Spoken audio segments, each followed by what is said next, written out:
Bubbly Steve is available for pre-order at shopclownfish.com. That's shopclownfish.com. You've got less than a month to pre-order this 15-inch plushie. Check them out.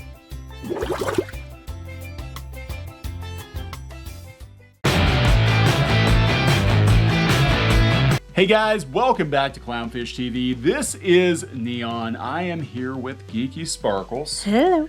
And we're going to talk about Masters of the Universe Revelation. Yay. Again.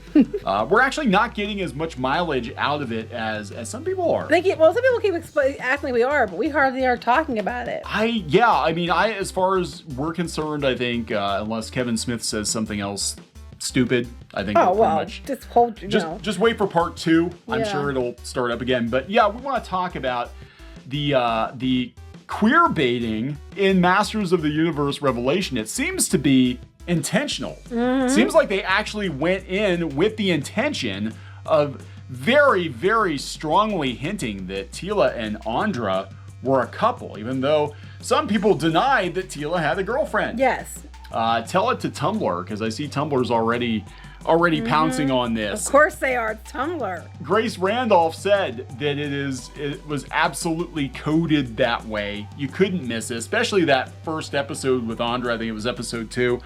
They were, making doe eyes each other. Mm-hmm. They would touch each other a lot. It was very, very clear that they were designed to be a couple. And there's an article out here on Queerbaiting.com that basically confirms the writers went into it knowing that. They're like, yeah, we're totally going to do the gay thing with Teela. Because, I think that's a Netflix thing at this point, to be fair, because Netflix keeps doing it. They did it with Voltron. They did it with She-Ra. It's something they keep doing. If it hits their mandates, they keep definitely taking these cartoon shows and taking them to that place. Well, yeah, and that's to cater to a certain audience, because I think they know. I mean, look. Well, I thought it was supposed to cater to the fans, the original fans. That's what you said from the beginning. That would technically be a lie, but we know that technically... But he swear on his kid's life! Technically, he's incapable of lying, right?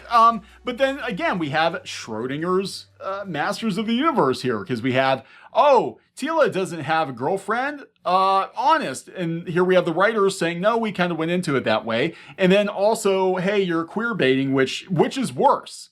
Yeah. Current year. Like, I honestly don't know. Which is worse? Queer baiting fans or lying to fans? I think the problem with doing this is that if you go in and you start giving, Teela a girlfriend or implying she's a girlfriend, you're going to make old fans angry because they're like, well, Teela was never like that in the show. And not just that, they've made the character completely unlikable and nothing like Teela from the show.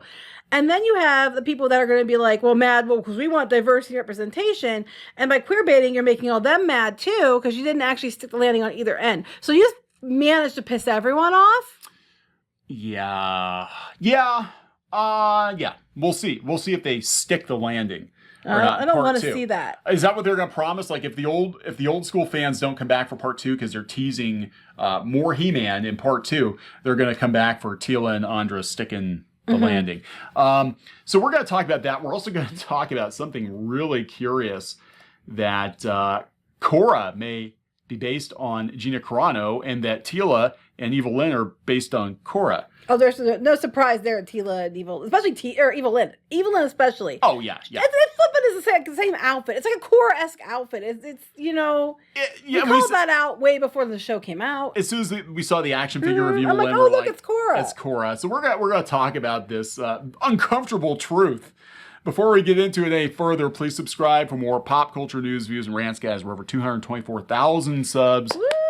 Thank you for the support. Do yourself a huge favor and do not look at Chris Chan did what. What? I don't even know what it was about. Chris Chan did a thing, and if it's true, it's a bad thing. Okay, you have to tell me. You have to tell me later. I'll tell you when we're not recording. Okay, because I have no idea what Chris did. So anyway. Yeah, yeah. Anyway, before we get into talking about the intentional queer baiting, I guess, we're going to talk about this. Stitch King Dan posted this, that, first we're going to backpedal. Netflix Geeked put this up. Masters of the Universe Revelation creative team was inspired by Wonder Woman and the Legend of Korra. designing the women of Masters of the Universe Revelation with a more realistic, muscular perspective than their past iterations. Yes, because when I look at Teela, I think that looks right. And then they're using Wonder Woman. Wonder Woman doesn't look like that. And also, someone else pointed out that back in the filmation, they rotoscoped it. They did. A lot of the animation was rotoscoped. So it was based on actual people and actual, proportions of an actual human. This is why they always had the same footage of like He-Man or Teela running down the hallway or something, because they actually had actors playing those characters, and they had a lot of stock footage, and then they would just place them on different backgrounds. Right. So it's so great that with their cartoon version, they're going to make it look more realistic. How the hell is this realistic? Their arms are so big. Wonder Woman doesn't look like that. No, Gal Gadot does not look like that. No, that's a load of shit. Anyway, it's really interesting because they're basically saying, hey, we based the ladies of Masters of the Universe Revelation on Korra. Well, Korra was based on Gina Carano. Yeah, which is really funny. This is just good. This is a gift that keeps on giving. That is news to me. I'll be honest. I can see it though when you look at the one picture, Korra. Yeah, especially when she was younger, when she, during the MMA days. Yeah, with the shorter hair, can totally see it. So Stitch King Dan put this out there, said, that she was designed based off of Gina Carano, who was pretty huge back in the day. And I'm like, is this just something that somebody put in Wikipedia or what? Because I'd never heard it before. No, this was 2013 from Crunchyroll.com. There's a podcast. Korra's expanded family will be introduced. The creators mentioned that Korra was inspired by MMA fighter Gina Carano, which explains her build. And even her build in that show looks more feminine than what they did to these characters in the new He-Man show. Yeah, Gina Carano. Look, she's got boobs. She's got boobs, but her arms aren't as big as Teela's. Teela, no. I think it was Critical Drinker. Who talked about the build of Teela in this show, and that she is as big as Dolph Lundgren was in the live action. No, they said Dolph Lundgren was smaller. Like, the heads are so tiny on these characters. Like, they were muscular in He-Man, but like, even He-Man, his head is so freaking tiny. I love the other argument people were making, and it was so funny because they're such dumbasses. They're like, well, you have no problem with that, the half-shaved undercut with Cara Dune, except if you like Cara Dune and you look at her and then you watch the show, her hair isn't undercut. It's actually braided on the one side. Beyond that, we're talking about a brand new character. If you have a brand new character that has a side shave or whatever, that's one thing. We're taking Teela, who has an established look. She basically looks the same across multiple iterations. The only real major difference to her from the original series to 2002 is they added the ponytail. Yeah, they gave her some longer hair with the ponytail. But that was like a visual thing because they were trying to, she was more acrobatic and stuff like that. And it looked pretty cool. But yeah, I mean, she was an established character. And the thing is, with that build, when they had her in a costume that looked kind of like her original costume, I say kind of because it wasn't quite yet. They covered her up a lot more. She looked kind of ridiculous. She looked like a dude wearing the costume. It was like, it didn't look right. Yeah, they took the hair and makeup off, and it looks like it's like a guy. I'm sorry, but it does. And it's just, I as a woman am so tired. I'm just tired of this whole idea that if we want a strong female character, she has to be basically a dude. You're not allowed to have any feminine attributes. Being a man is toxic and shit, and men suck. Women are better. But when we make a strong female, she's basically a man. Yep. I'm like, well, what's the damn point? Wonder Woman was a strong female character that wasn't a dude. She had emotions, and her feelings were her strength. I'm sorry. I'm not, I guess you can. Well, there you go, guys. Boy, isn't this problematic? Isn't this problematic that in a roundabout way they hate Gina Carano. They hate Gina Carano. And they have to hate Teela. But I hear exploding. His head's exploding right now. I hear that great big re across Twitter. Oh my God, my Korra's ruined forever. But yeah. Wait till this gets out. People are gonna lose their shit. They are totally gonna lose their shit. We're gonna help them lose their shit. Anyway, that's not the point. The point of this being this article, for all this talk of like, hey, Teela didn't have a girlfriend. They're not gay. Clownfish lied. And ironically, that was the one point we were like, that was the one I would probably be, we already knew Teela was going to take over because it said it right in the damn write-up. So that wasn't, that bit of information we were kind of, that's probably true. But the girlfriend thing, we're like, would they go there? Well, we knew there was. Do that? Yeah, because, our insider said, hey, it's mostly Teela and this new girl, and they're a couple, basically. And it's like, oh. So not only do we not get He-Man throughout most of the show, but it's going to be Teela and her girlfriend, which again, if this is supposed to be a continuation of the original series, Filmation actually had a sequel planned where Adam and Teela got married and had a son who would be Hero, which is a different hero, I guess, than the other hero. But anyway, that was their version of it. So it kind of didn't mesh with the old. And we've learned that was all Trojan horse too. Like, this is a direct sequel to the classic series. No, it's not. I am looking forward to the new SpongeBob SquarePants movie, which is all about Sandy Cheeks. Oh, that's Sandy Cheeks. Yeah. Anyway, so this is coming from, what is this? Queerbaiting. Free of agenda except gay agenda. So anyway, they're talking to the... At least they're honest. At least they're honest. They're talking to the writers of the show, and we get down to this bit here. So it said, speaking of secrets and duality, we need to at some point address He-Man, of course, has a very devout queer following. But he and Skeletor... They always have. And that goes back to Filmation, which, anybody who's watched the show, it's... Look, there's some cheesecake in it. You've got this big, buff, blonde dude wearing a pink vest and purple tights. Or he's wearing a loincloth. And we also know that a lot of people working at Filmation were gay. And the logo was a rainbow. So I'm just saying, it's always... We've pointed this out many, many times, and they tried to say, there is no diversity representation until current year, and it's like, au contraire. We have pointed this out many, many times prior. Usually to call them out for their bullshit about diversity. Anyway, but it was different back then, I think, like, you could have that in a kid's show, and it wasn't like... Well, kids weren't looking at it the way they look at it now. No, kids were more innocent back then, I think, in a lot of ways. Now it's like you're third grade and they're questioning what your sexuality is. And that literally happened. So anyway, was there gayness in the original He-Man? Absolutely. There's been some controversy around that since the first trailer dropped, the debate over if that is a projection or if it's endemic to the material.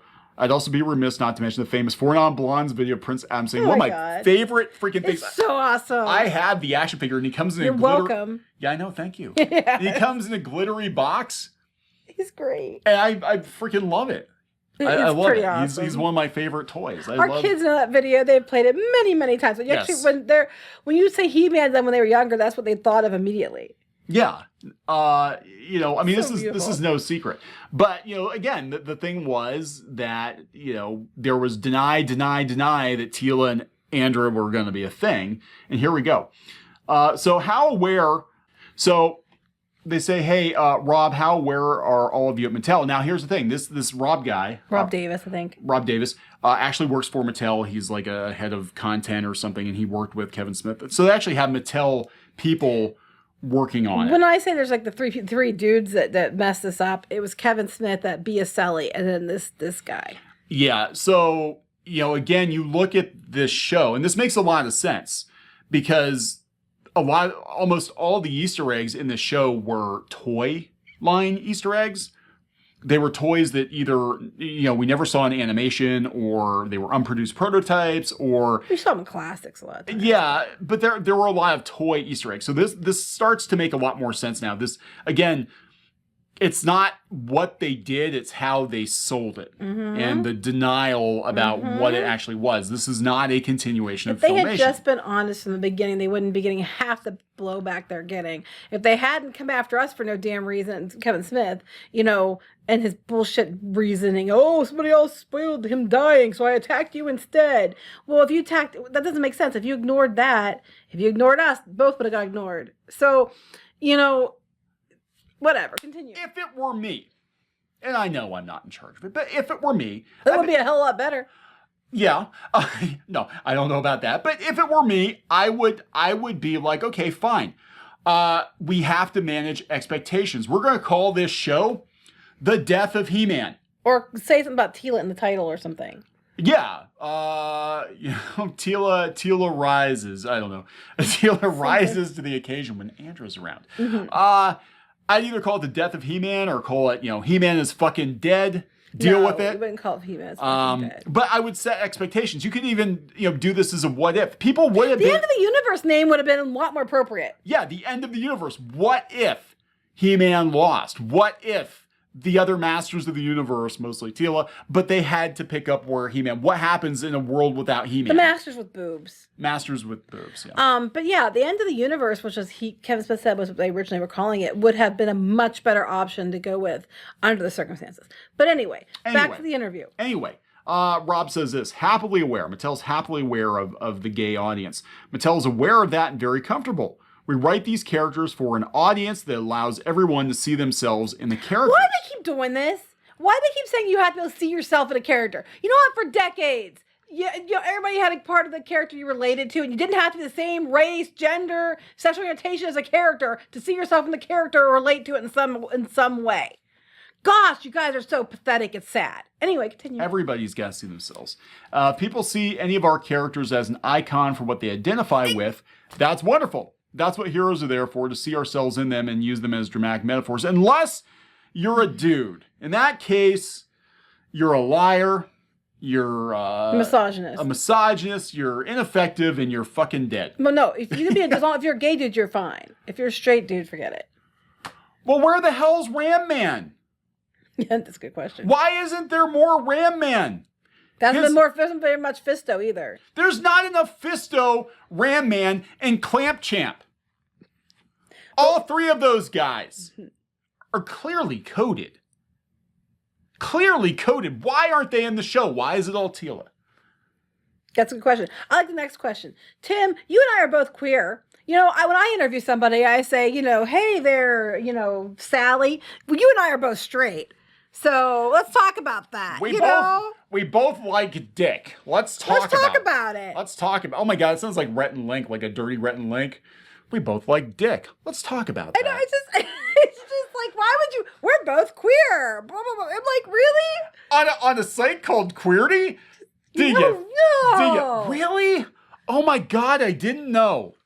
Never would have guessed. Anyway. But yeah, I mean, think about the classic era. We didn't see out boyfriends holding hands. It was a different time. But the thing is that Teela was never gay. Beyond that, it was a kid's show. It was a kid's show. The reason we didn't have any of this, and people didn't see it that way, and when we were kids, is because we were effing kids. Not effing kids, but we were kids. You know what I mean? We were children. It was for children. And back then, you didn't have to insert. No, okay. You didn't have to project all this stuff into children's. Project sounds bad too. You didn't have to place all this stuff into children's shows. You just didn't have to, because no one actually would be called out if you did. It was for kids. I'm so tired of, as a parent, of having these shows try to teach my kids about, sexuality and stuff. And, some kids maybe feel like they identify as something when they're little, but most don't. I am sorry if you don't want to hear that. And it's like you're just projecting to this, and it's ridiculous. I just want to play with my sweaty, shirtless man toys. Yeah, stop. I want adults to stop trying to determine what's in my kids' pants and what they should do with it. That's what they're The doing. adults or the kids, just to do with that. We're looking at these shows, and they're inserting this into every show. Pretty much anymore, this whole the sexual narratives and undertones and everything. Regardless of orientation, if it's a kid show, it's a kid show. Now this isn't. That's what I'm saying. Yeah, this isn't necessarily a kid show. Again, this kind of. Well, this isn't now, but they said when they were kids. Oh yeah, well of course. Like it wasn't. They didn't do that when they were kids. No. Because it was for kids. He-Man, and I've said before, He-Man was basically our generation Superman. He was Mr. Rogers with muscles and a loincloth. So if Mr. Rogers came into his house. He doesn't change his shoes. He doesn't change his shoes. He changes his whole appearance. He strips down to next to nothing except for loincloth and boots. But now you can see his ass cheeks when he does it. Don't you want to be my neighbor? Oh, a lot of people want to be his name. So if Mr. Rogers did that, that would be He-Man, because he was good. He-Man was a heroic, good, strangely dressed man. That's okay. He had good messages, and none of them were sexual. That was all, except for being in the loincloth. But basically what they're saying in these interviews is basically that, well, we're not identifying these characters because we're coding them, but we're doing it in such a way that everyone can see themselves reflected. So they're not going to come out and place them with anybody because they're trying to make you, basically you can ship yourself with whomever you want to ship yourself with. Pretty much. We want everybody to see themselves so they can ship themselves. God. And Tumblr's ship, not shit. Shitting's what most people are doing. Absolutely shipping them. I'm sorry. It's at that point, I'm actually with Grace Randolph. I think it's actually worse to not seal the deal. Because now you're like, hey, you can see yourself in it. You can see yourself if you're not actually getting any, because, so close, but you're just friends. Friend zoned. I mean, I understand you're doing it for adults. So at this point, if you're going to ever pick a time to assign and double down, now would be the time. But you're changing characters that canonically have always been a certain way, just so you can say you did it. Yep. And that's where the problem lies. It is. It's absolutely toying with you. So we'll see what the legacy of this show is going to be. Again, we have, part 2. But so far, it has been a PR nightmare for Kevin Smith. It's not doing well. It was funny. It was being beat by things like Coco Melon. It's already out of the top 10. Or at least it was as a couple days ago. It was being beat by Coco Melon. Yeah, it's not lasting very long. There's more messaging in there. He-Man's not lasting very long. It's being, like, Kevin Smith's videos are being downvoted to oblivion, but there's only 5,000 to 10,000 people who don't like it, guys. Yeah. I hadn't even checked Rotten Tomatoes, because that's not even worth checking, because it's such a scam. And again, it's like, we're just left scratching our heads. Who is this show for? Because if you're trying to appeal to old school fans, classic collectors, they have certain expectations. They've already said it's for anybody who likes it. If you don't like it, it's because you don't understand He-Man. You never were a real fan. Okay, well then you know what's going to happen, right? People are going to just move on to another franchise. And if these people are working for Mattel, at the end of the day, your job is to sell toys. Hell, Kevin Smith moved on to talk about Clerks 3. He's already moved on. He's like, he's already moved on too. Yeah, so. And he's much, much happier in those pictures talking about Clerks 3. Yeah, because it's his own thing. So I don't know what's going to happen. Now, I have to admit, I'm actually more curious about the next He-Man cartoon, the CG one, because that one actually is for kids, and it's actually got a pretty good pedigree. The people working on the show now does look very different from what we're used to, but, it might actually spiritually feel more like an actual He-Man show than this one did. Open. I just happened to check Rotten Tomatoes. They're saying the audience scores up to 36% now. Okay. All right. So there we go, guys. We'll see what happens. But yeah, clearly queer baiting on this show. And very interesting to learn that these characters might have been inspired in a roundabout way by Gina Carano. Yeah, there you go. That'll set some people off. That should set some people off. We're going to wrap this. Popcorn. We're going to wrap this up. Yep. Please subscribe for more pop culture news, views, and rants, guys. We'll talk later. Bye.